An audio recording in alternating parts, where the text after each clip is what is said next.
Howdy, howdy, everybody out there in YouTube land. Welcome back. We got another Wednesday video for you, and today we're going to be doing some deck reviews because that's what we do on Wednesdays. For now, you know, that's the way life has taken us. So we've got a bunch of stuff. We're going to have a couple videos coming out for you. First thing I want to talk about are the keepers, the sea green. Okay, these were, you got to keep an eye out on the sales, right? These were $5 a piece from Ellusionist. So, of course, I went ahead and bought a whole bunch of them. Just to double check. Yeah, Ellusionist. With an E, that is. With an E.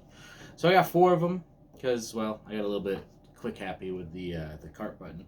But yeah, one of these will be going into our pile. Going towards our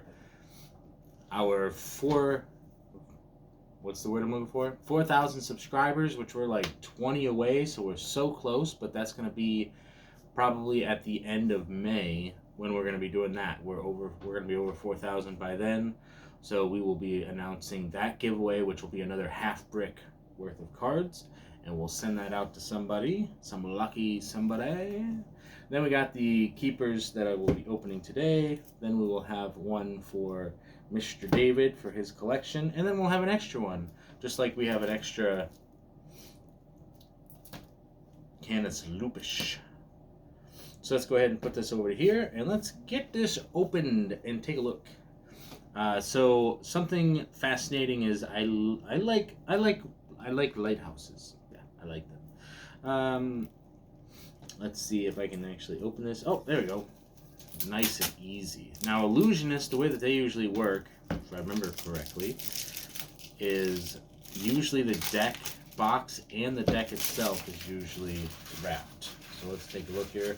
But before we do that, let's take a look at the... Oh, these are what are they? B9s, I believe, is the stock. So these are a little bit different. Let's see. Keepers. The sentinel at his post, the watcher on the wall, a guardian of deadly truths, secret keeper above all. Guide seafarers where you will, warm hearths, or watery graves, for in your hands a simple light to lead them through the waves. OJ15. Beautiful. Beautiful. Performance coating, professional quality, is what it says on the side. Seek not a lighthouse greater than the human mind. Chapow. That's good stuff right there. Standard size, standard face. Created and distributed by the Ellusionist Playing Card Company. Cool, California. Cool. Manufactured in Belgium. Interesting. So yeah, so let's get that opened up. We like to listen to the sound of the box. Yeah, wasn't too bad. OJAW. So yeah, just like normal for the Ellusionist, the deck itself is also wrapped. Looking at the inside of this box, it's definitely a sturdier looking box, but it looks like there's a discoloration to it. But probably not meant. It's probably just the paper that it's printed on, because it's got that that coral, is that right? Coral? Kind of like that creamy color from, that reminds me of the Jubilees. So just looking at it, looks like there's a line on one of these cards. Maybe it's because it's just because they're separated. There's like a black line in there. It's because the cards are separating a little bit. So, yeah. I'm failing. The failure is here. The failure is happening. How do I open this? I've been watching a lot of what's his name, Stephen Hugh, something like that. So if I start copying people, let me know and I'll stop. Hilarious. Failure. Anyway, I can't pull that off. But his accent. So this is the back design right there. It's nice green color with those lighthouses there. Let's get a quick little feel of it. Feels nice. So Got the jokers, just taking a quick look at them. They look the same. There we go.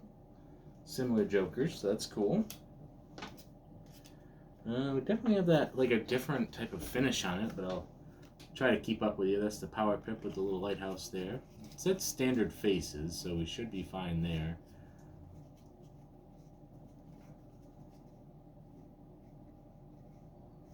Yeah, looks pretty standard. Except for that. That's different. Did I miss one of the other ones? Oh, it looks like the faces are strange. Look at that. Not like in a bad way, but looks like they're a little bit different. That one. We got a little goatee there.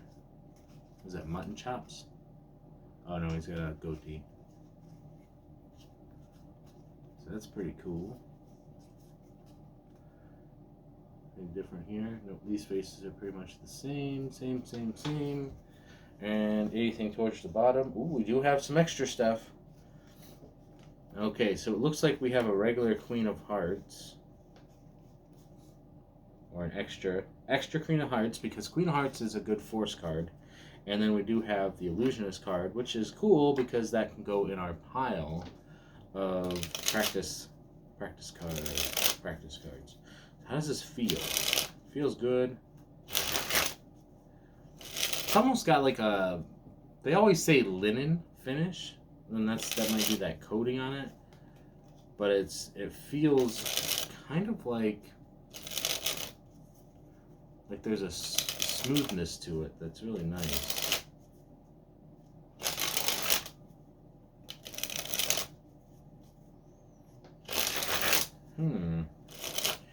Fascinating. Ooh, nice spread on that. Oh! Yes. You know, that's when you know it's a good one. It's when I drop it all over the table. That's what we call mixing the deck. Definitely be careful with the slipperiness of it.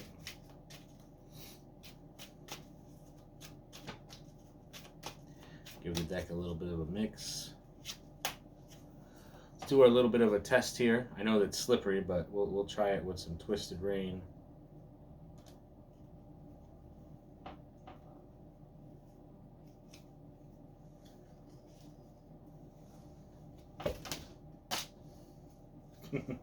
We missed it. That's okay. Might have dropped some on the floor here too. Okay. Okie dokie then. But still, what a nice deck here. So now we get into the question of what would I, could you use this deck every day? Yeah, sure. I mean, if you like the green color, the lighthouse mix on there really does tie it pretty good. Ties it together pretty good. So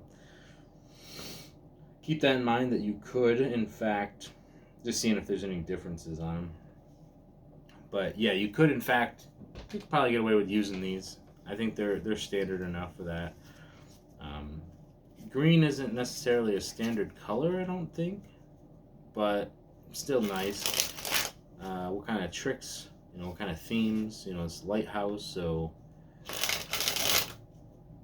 you can do lots of stuff, I think. I don't know. As far as talking about like what kind of tricks and stuff, like thinking about lighthouses, which illuminates the path. So maybe some like flashy pyro stuff with it. No, because there's a lot of water involved too. So maybe oil and water. Maybe something like that. How about like something like this, right? So let's take a look here, and we're gonna pick a card at random, just like so. Looks like we've got.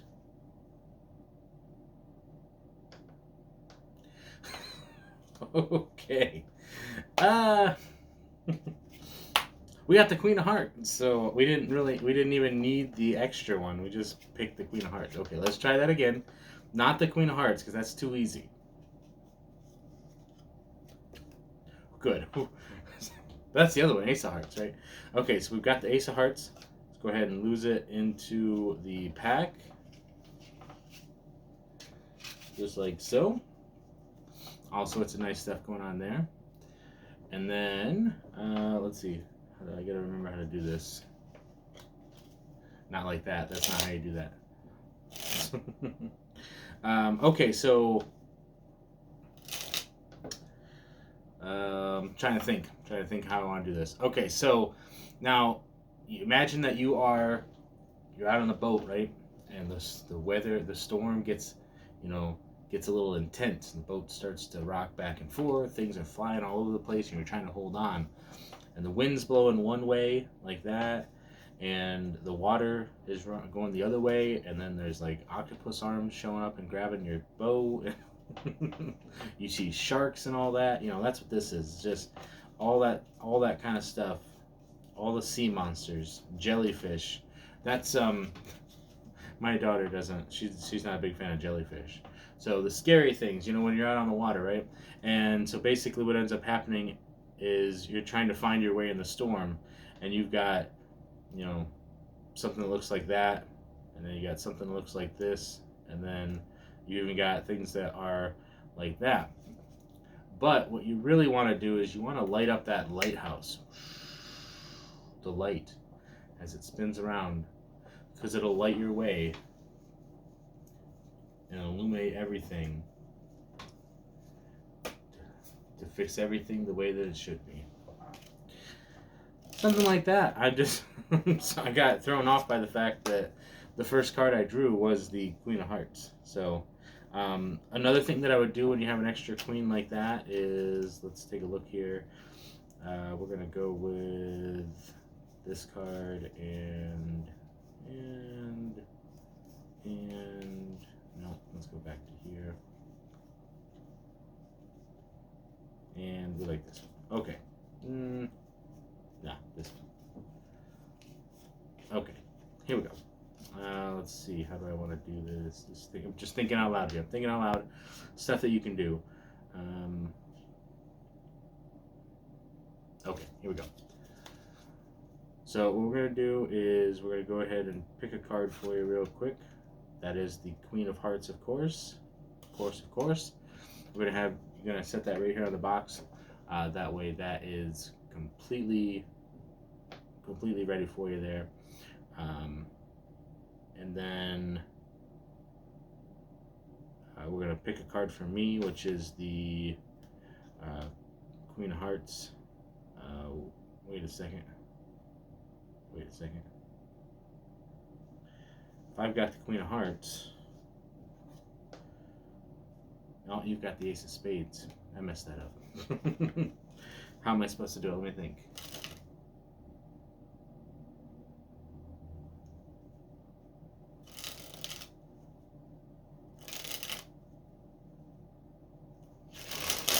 Just thinking out loud here, sorry. Probably see the wheels turning there. Okay. Here we go. This is what we need right here, just like that. Okay. So we're gonna go with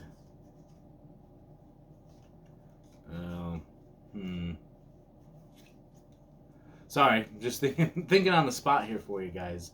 I've got an idea. It's just a matter of trying to make it, like, going through the process of trying to, like, get the idea out really quick for you. So a trick like this would be like, think about how you want it to look, and then you break it down. So for instance, what I would do is I would show you your card, which is the Ace of Spades, right? Okay, so Ace of Spades, we're going to put your card right there, okay? And then we'll go ahead and we'll show you my card, which is the Queen of Hearts. Fantastic. Okay. Then what we're going to do is we're going to go ahead and switch them. Just like this. So you had the Ace of Spades and I had the Queen of Hearts. If we flip over your card, it's the Queen of Hearts. Flip over my card, it's the Ace of Spades. So that's a quick way that you can do the duplicate card. Something to think about for that. but keep in mind that the way that I did it the first time, where I didn't use the duplicate card, all I did was basically, I didn't. I think the problem, like if you're using the duplicate card, you have to keep in mind that you have to. They can't examine the deck unless you remove the card, which is not as hard to do when you've just got one card to remove. But in this case, like if you're gonna do something like this, where you're like, you can easily do a switch. There's nothing wrong with that. Where you're just like, okay, so go ahead and take the Queen of Hearts and keep that for yourself, like that. And that, of course, is the Queen of Hearts, because that's the Queen of Hearts right there. So something like that you can do. Maybe, oh, I got an idea. How about something more like this? So how about we'll give the deck a quick little mix.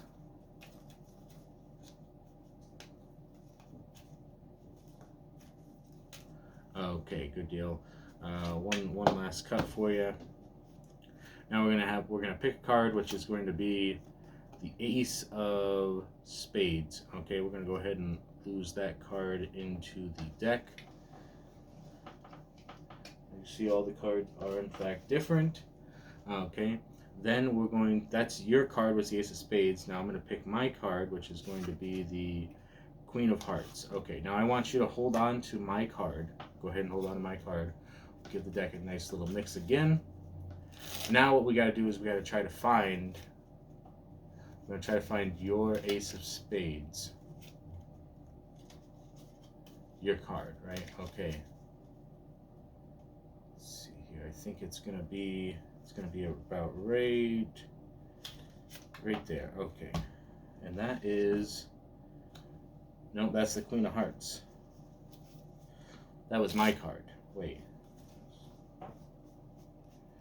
No, okay. That's not right.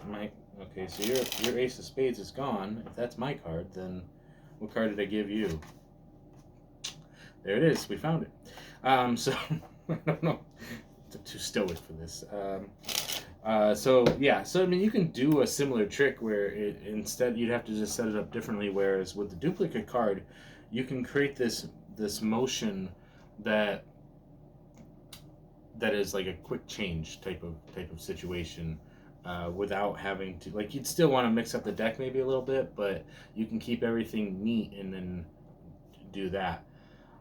Whereas if you're not using a duplicate card, you don't have to have a setup, because you could literally just do, like, these cards are on the bottom now, so you could literally just do something like this where you're like, oh, 5 of Spades.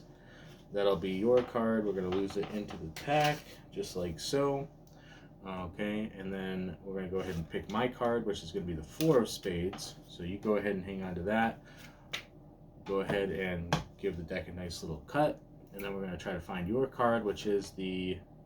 Oh, that's not right. That's your card. Boom, there's your card. So that's like a little bit more of a procedural movement within the deck. So it gives you more of a chance to to do stuff with the deck in a way that is more natural, I guess. Whereas with this, if you've got the extra card in there, then you have to have the setup with the other queen. You don't have to have the ace, you just have to remember this card can't get lost. Otherwise, if they have a chance to examine. So keep that in mind. That's the little tidbits of stuff that we're going to try to teach you. In the future, we are going to launch. We're still working on launching our membership thing, which will be discussions like this, where we will take a step further and actually talk about magic theory more in depth with like out of the books and stuff like that. So if you guys are interested in that type of situation where we don't just talk about gaff cards that are in decks, then we'll go ahead and do that. Let's go ahead and keep that right there on the bottom. And this was the Keepers. Sea green. They feel great. They don't feel like the E7s. These are the B9s. The Ellusionist. Cardamundi premium stock is good stuff. Okay, we've got this little thing. Oh, forgot the Jokers. Forgot the old Jokers. There we go. I don't know how much. I don't know if the sale's still going on with Ellusionist, but $5 cards, can't go wrong. Can't go wrong, especially when they are that good. Hey, man, See, look at my problem here. Look at my problem. Didn't even give you the spread. There we go. Still working on it a little bit. Let's see if we can get a good one here. See if we can get a good one. Go ahead and put that over. I love how it has this like little bit of a principle where this hand controls the spread, because if I push down, it'll flip all these cards. I flip back this way. So like it's a little bit of momentum, but there's actually like this control in there, which I find really cool. Just having a little bit of a close-up pad makes a lot of difference. Anyway, just wanted to do the spread there real quick. Okay, so there you go. There's the Keeper Sea Greens from Ellusionist. Go check them out. They might still be on sale. Maybe they're not. Either way, absolutely fantastic cards. B9 Cardamundi stock. So thank you guys. And remember, stay positive, stay active, and stay awesome. We'll see you in the next one.